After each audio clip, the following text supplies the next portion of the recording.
Productive Disruption is a podcast presented by Rhodes Branding, spotlighting bold and innovative ideas that have the ability to reshape K-12 education. If you're looking for actionable ideas about how to operate and innovate your school, you've come to the right place. Let's get started. All right. Happy New Year and welcome to another episode of Productive Disruption. My name's Dan Wire. I'm the Vice President of Operations here at Rhodes Branding. I wanted to mix it up a little bit today and bring on two professionals from higher education to talk about different trends and different things happening in higher ed in terms of college admissions and the journey that prospective families go through before deciding on where to continue their education after high school. So I think there are a lot of best practices from a branding, marketing, communications standpoint that can really translate well to K-12 education in terms of how families interact with schools. So very excited to welcome on Lisa Keegan and Heather Johns from Bucknell University today. Lisa is the Vice President for Enrollment Management, and Heather is the Vice President for Communications. So let's get into the show. All right. We are super excited to welcome Lisa Keegan and Heather Johns from Bucknell University to today's podcast. Lisa is the VP for Enrollment Management, and Heather is the VP of Communications at Bucknell. I thought it would be great to have them on and talk about their role at the university and some of the marketing and communication strategies they use to interact with families throughout the admissions process. So I guess just to start, Lisa, can you tell our listeners a little bit about yourself and what you do at Bucknell? Sure, absolutely. It's great to be with you. I'm Lisa Keegan, and I currently serve as the Vice President for Enrollment Management here at Bucknell University, a job that I started during the pandemic, July 2020. But I've spent my career in higher education in various roles, primarily admissions focused. And I'm nearing about 2 decades in that space, I guess. Hard to admit. I started as a writer and magazine editor, and I joined Bucknell in 2009 and have served in various communications roles since then. And I became Vice President for Communications in 2020 as well. Well, you kind of already mentioned it, but it's been well documented, obviously, how COVID has impacted education. Especially from an operational standpoint, all the different things with masks and everything.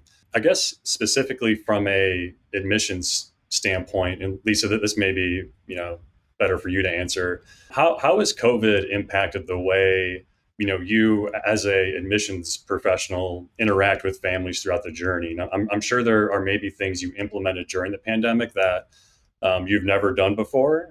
Maybe some of those things have kind of carried on in 2023, but would you mind just, I guess, telling our listeners a little bit about that and how it's impacted your world? Yeah, absolutely. I've not been shy over the last couple of years in saying that every aspect of the college admission process was upended by the pandemic. Not only thinking about students' educational journeys, they weren't receiving traditional letter grades, they weren't able to access SAT and ACT, testing sites. We saw, just a unbelievable change in test optional admission. But, to your point, Dan, how families and students would even begin to engage in the college search process. How can you think about a place where you want to spend 4 years when you're not allowed to step foot on it? Everything that we knew how to do, and our work traditionally is so relational. It is relationship based. It is about building contacts with secondary schools, but most importantly, prospective students and families. And we couldn't do that in person in the ways that we knew how. We have an entire team that is recruitment focused that would go out and visit high schools, would represent our universities at college fairs, and we were unable to travel. And I think probably the hardest, though, was the inability to welcome prospective students and visitors to our campus. We were making really difficult decisions. We had to keep the health and safety of our campus community at the center of our decisions, but thinking very deeply about those next classes classes of students that we wanted to enroll. So disruption doesn't even describe what we experienced. But I think what we learned is, when you are faced with disruption in that way, innovation comes, and we had to pivot very, very quickly. I think there was comfort that every admission office across the nation was facing the same challenges. But and there were a couple different ways you could approach it. I was thrilled to walk in the door at Bucknell with a team of individuals that were ready to be creative, think outside the box, and use the opportunity to find ways that were less traditional to meet students and families. And Heather can talk a little bit about some of the really early ideas that we put in place. Sure, I'm happy to do that. It was a very, very tumultuous time, and we realized we had to move really quickly. But we have a very strong relationship with admissions. Admissions and marketing work hand in hand. And that's been really, really helpful because we had to get on a lot of Zooms before we even knew what Zoom really was to figure out what we were going to do. And the first thing we knew we needed to do was take all of those admissions materials that we worked so hard in creating, these beautiful print materials, and we had to digitize all of them. We had to take the campus, the preview session for the campus tour, and we had to make a digital version of that, so students could still experience all of the kind of information that we need them to absorb and to hear that they couldn't do because they weren't on campus. The other thing we did was we created a driving tour of campus. So if students and their families wanted to come to campus and drive around, they could do that. And we ended up doing that in 2 languages, which we're really proud of. And we also found out that a lot of people took the driving tour without coming to campus. They took it from their desktop at home. So those are just a few of the things that we did, immediately just sort of launched into that. And we had no experience in doing an audio driving tour. We had no idea what we were doing. But that has really set the tone for our team, and our team working with Lisa's team, and not only Lisa's team, but other teams across campus, to really push the boundaries of, what are we comfortable doing, and what do we need to get comfortable doing. That's awesome. So I guess to piggyback on that, are there things you implemented, during the pandemic that have kind of stuck, now that we're kind of out of it for the most part, and people are more comfortable, taking a traditional campus tour and being face to face? Are the things that were more virtual that you decided to just keep because they went really well? Definitely the audio driving tour we kept, and we expanded that actually into we made the walking tour of campus that, what do you guys call them? Stealth visitors, Lisa? Yes. The stealth visitors can take advantage of. We actually expanded that as well because of the success of the driving tour. Yeah, there's so much that we implemented during the pandemic that, in afterwards you recognize made a lot of sense to reach audiences in different ways, right? Why hadn't we been thinking about this already for our international populations? So many international students come to the US for, either K through 12 education or university, and never have set foot on the campus. So how can we think creatively about showcasing what we have, and giving students really that feeling of what it's like to be here? That was the hardest thing to think about replicating, and we really needed to think outside the box to try to offer that. So yeah, there are a number of things that we've done over the last couple of years that we've left in place. Even I'll share, we had to de-densify campus. And so we had to really limit tours when we re-implemented them. And so we started offering them at different times, and we did an evening tour, right? Because for the most part, there aren't classes, feels a little bit safer. Well, that went over really, really well, right? That was great because people could go visit a campus during the day, and then they could pop through and do our traditional campus tour. So yeah, there are decisions like that we've definitely carried forward, or, just been able to reflect on and look at the success and say what makes sense. And it's finding that balance of the traditional recruitment methods that have been very traditional in college recruitment, and then adding in some of these new elements.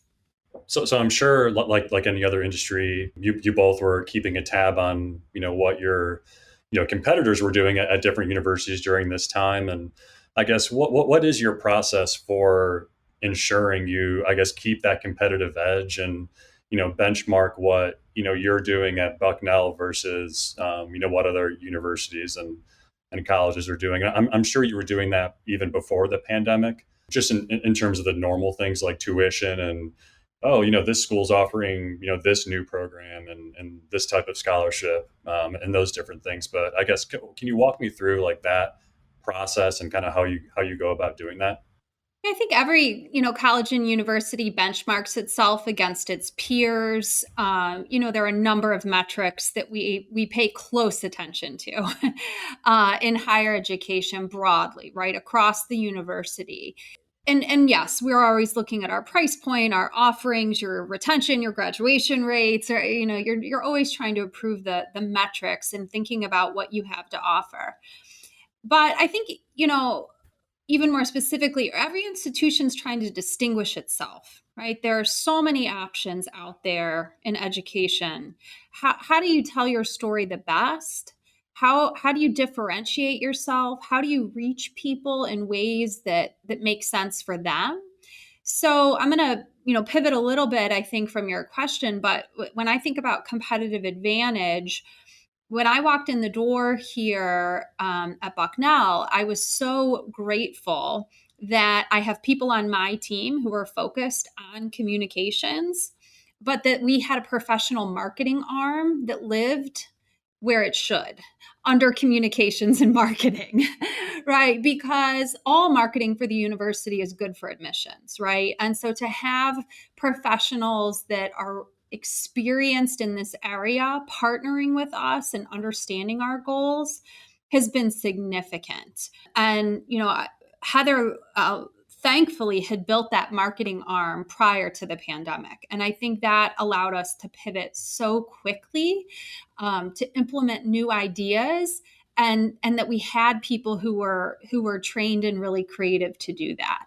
When I think about that competitive advantage, it was that we were able to just move so quickly and continue. So a lot of the ideas related to admissions came from Heather's staff and Heather's team. I feel like they're part of what we do, but we in admissions respect them so deeply, and that's unique, I would say, in college admissions in particular, and probably K through 12 admissions as well. Oftentimes, we're expected in admissions to be marketing experts, and we're not. Certainly not my background in finance and law, by the way. And so to just say, listen, I trust you in your judgment, and that her team is measuring everything we're doing. We get these unbelievable detailed reports so that we can be evaluating the success and understanding how we're going to allocate resources is frankly brilliant. I guess to piggyback on that, Heather, you've been in this world for a while in terms of higher ed. Like, how have you like seen your own staffing, I guess, kind of transform over the years? Like, 20 years ago, social media wasn't a thing. Like all these different ways in which families and students interact with brands, have really, I mean, they've changed in a million different ways over the last, 2 decades. So with that, your staffing needs change, right? Like 20 years ago, you didn't probably need a full-time videographer. Now, like most university communications offices probably need like 3 videographers.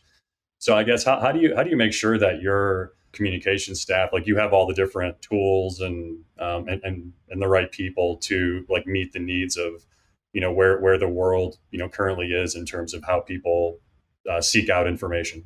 Well, first of all, you're correct, except for the 3 videographers. If I had 3 videographers, I would be a very happy woman. We have 1, but however, you're correct. So what we used to be is what I think a lot of college communications offices still are, which is we used to sort of see ourselves as a news operation. Our job is to tell what's happening on campus, and that's sort of we had really great writing staff, and we were really focused on the writing. We didn't even have a full-time photographer until think like 2018, 2019. So we started that transition to marketing because we realized we actually really do need to market. We can't just rely on the fact that our content will somehow reach people organically through social media channels, which it was 25% of one person's job. So when we built the marketing team, one of the things I wanted to do was I wanted to make sure we hired people who were outside of higher ed.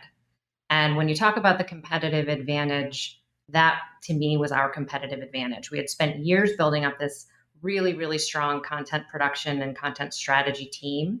So by the time we built our marketing team, our content was top notch. We had really great workflows, really great processes.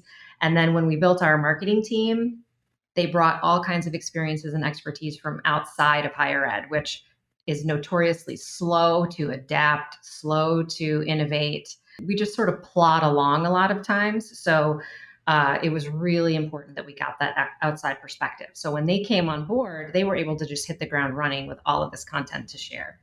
We only just hired our full-time social media person this year.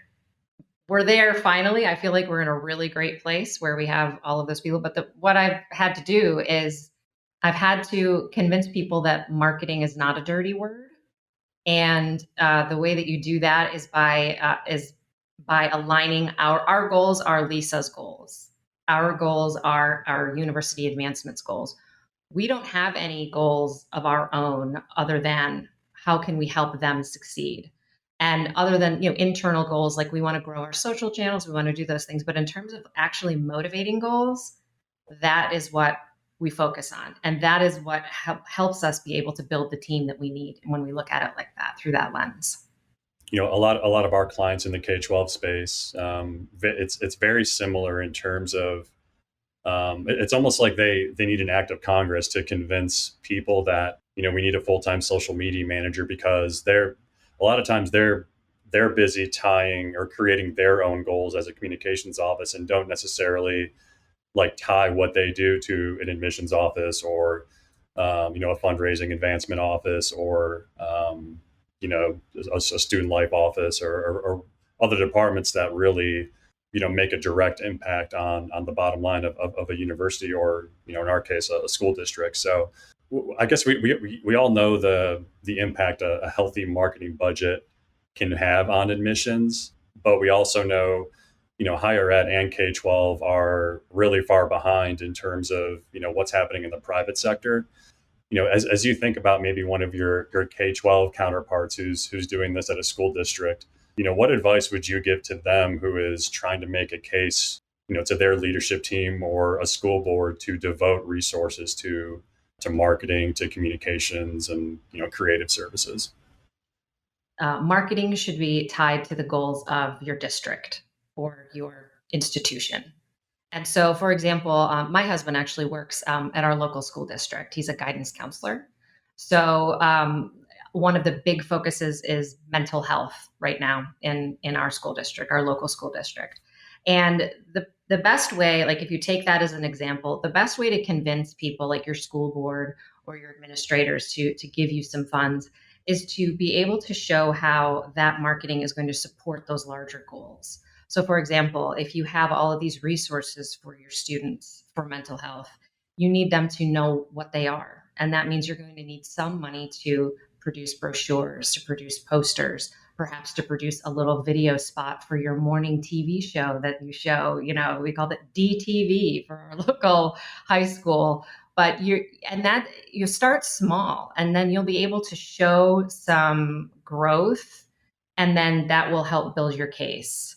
That's what I would recommend. If there's all of those techniques, right? The foot in the door in the face, all of those things, like to ask for things. And I would say foot in the door is the best way for marketing, because if you're able to show, you're actually able then to show how the marketing is helping. Say, okay, how many students used your mental health resources on this date? And then you implemented your poster and brochure plan.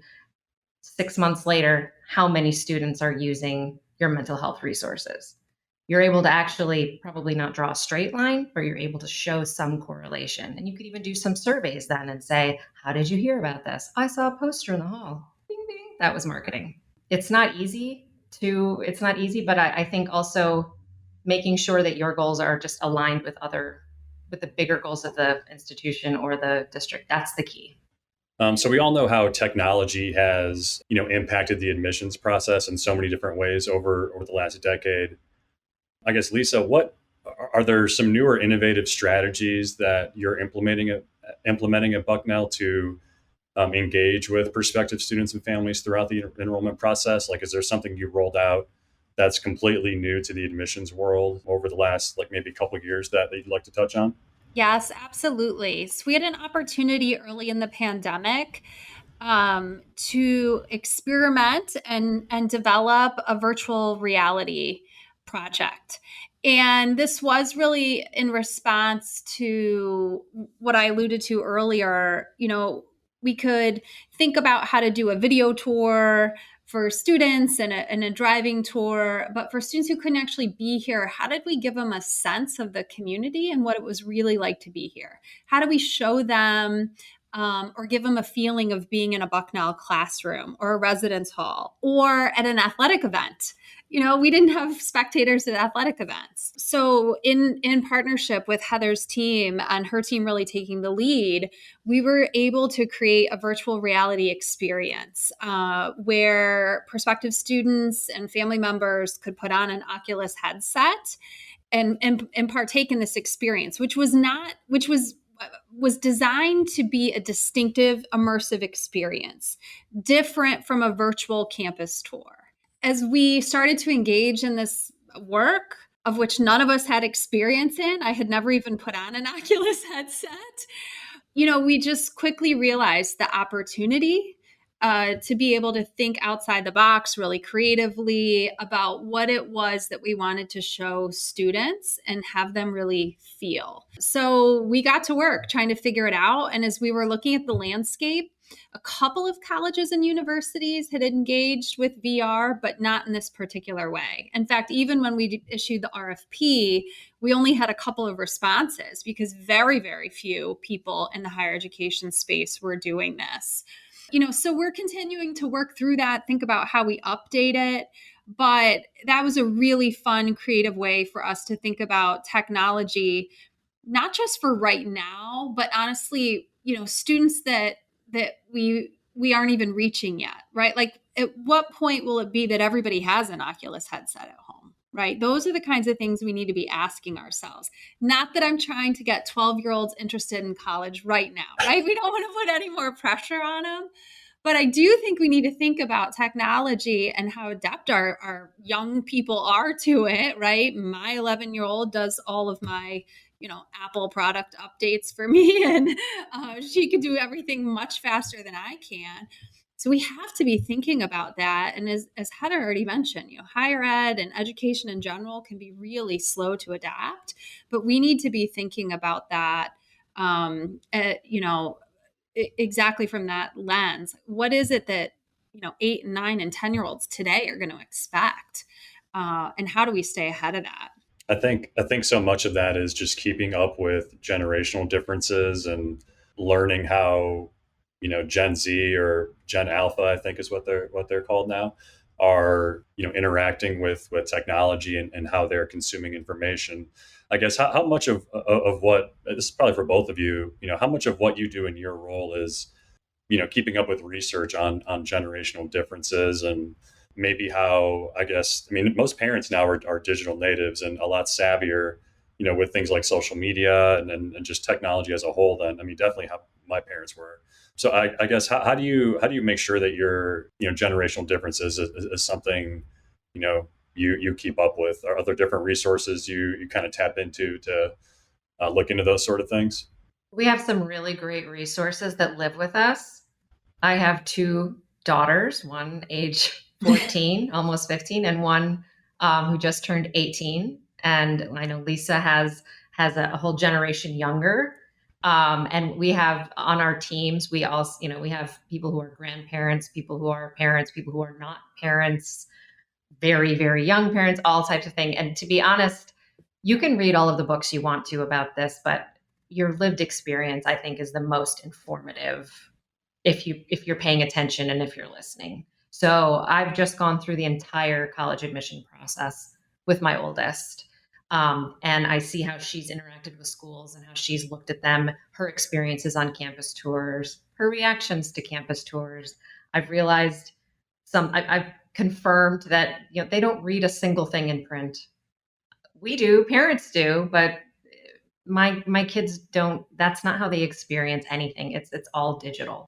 Our That's how we do it. I do read articles, we read things, we see things, but the reality is, it's pretty obvious. And also, probably the biggest factor is the authenticity factor for anyone younger. And that's why we have a student run Instagram account that I think by far is our most successful tool to reach anyone, any prospective student at this point. They're not going to look at our view book. Their parents are, but they're not.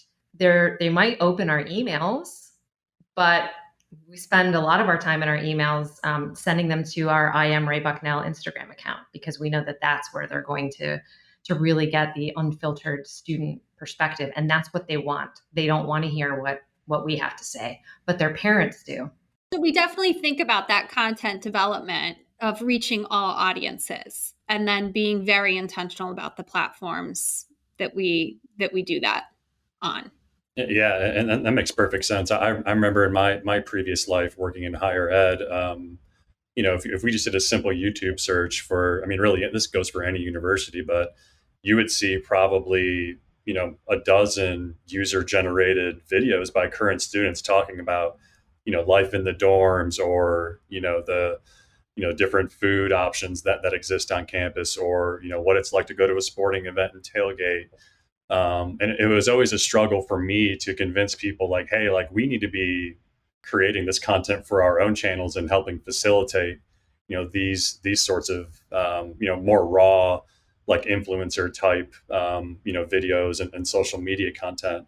I guess, is that something you guys have kind of leaned into at Bucknell over the years in terms of utilizing influencers and things like that to tell your story? Yeah, that our I Am Ray Bucknell Instagram account is really our biggest influencer channel. And we consider it an official channel because it is managed by the Division of Communications. We obviously also have Bucknell U Instagram, Bucknell U YouTube, Twitter, TikTok, all of those things.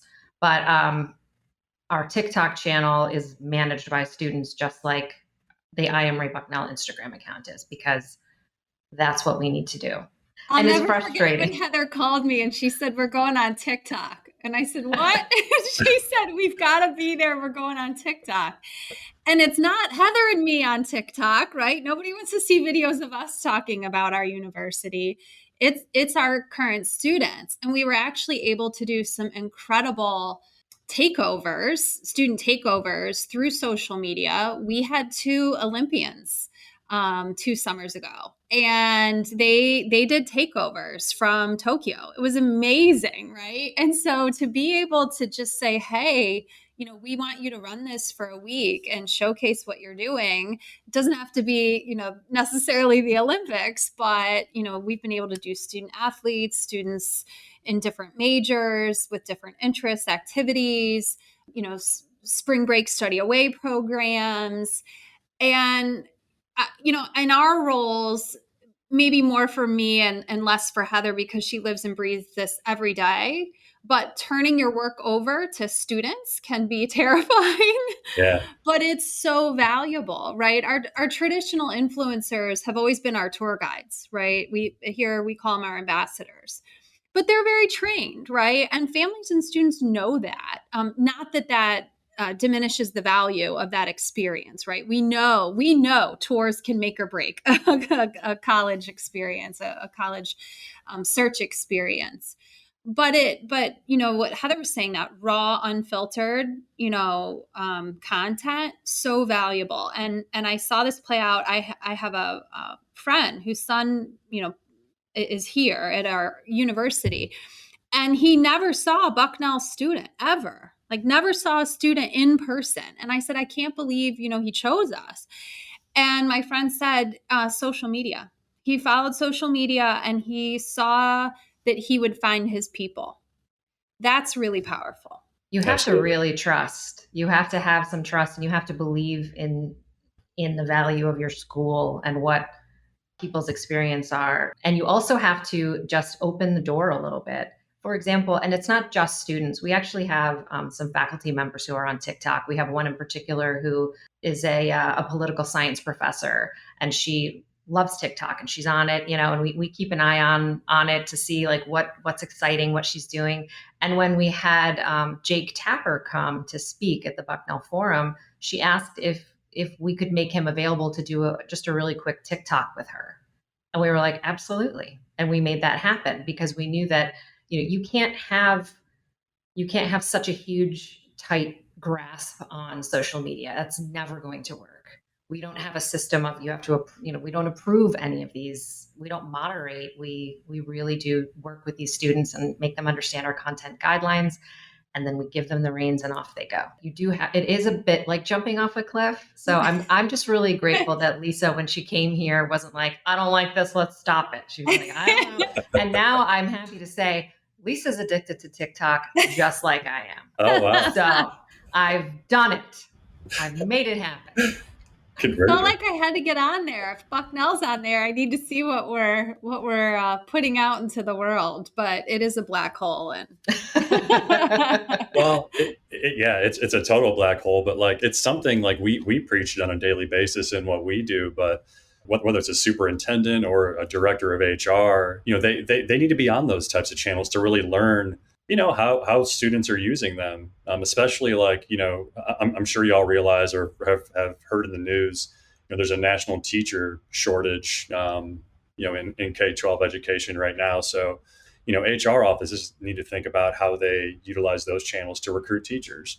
But yeah, I mean, it's definitely like convincing communications offices in our world that they need to involve students in content creation and more or less handing the reins over to manage official organizational social media channels. It's definitely a struggle. So I guess Heather, when you were trying to convince, or maybe you didn't have to convince anyone, but like what advice would you give to someone in K-12 who's trying to convince their higher ups that, hey, like we need to get students more involved in creating content for us? First of all, what if somebody's interested in doing this, they should call up a school like Bucknell or a school that's already doing it. And we are so happy to talk to anyone who went to share information. That's what we did.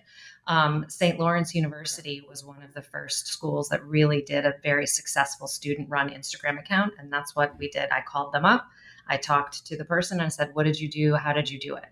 And they were able to explain exactly what they did.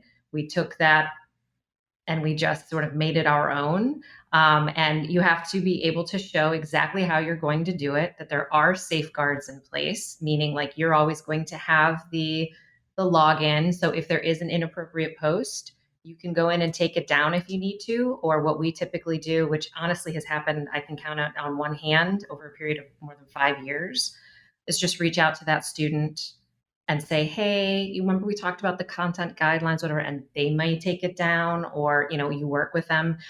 So first of all, get all of your ducks in a row, have a very complete proposal, be able to show lots of other schools, and lots of other schools are doing it very successfully, even if it's not in K through 12, it could be in higher ed. We're all education, right? But here's the key. What this does for our students is it gives them experience that they can put on their resume to go out into the world. It's very, very hard to show that you have that type of social media experience to an employer or to, say, a college if a student wants to get admitted to college. But if you can show my school trusted me with their brand, my school, I worked with my school, I represented my school, and then you can show the week's worth of posts, the engagement you got. You can show how you cared for and managed your school's brand as a student. That's wonderful. You can't get that in a lot of other ways. Tell me a small business that's going to let you do that. It's also really low risk for the student. It's just a week, say, or just a day, or however you want to do it. But it's something that helps your students. It's not just about the school, and everything should be about the students anyway. That should be your first focus as an educational, as a school, as a higher ed, whatever. So that's how I would do it. I would just that's how I had to do it. I had to build a proposal, show other schools, explain how, we were going to minimize the risk, but, you're going to have to accept some risk. Back in the day when we first had a YouTube channel, we would put up YouTube videos.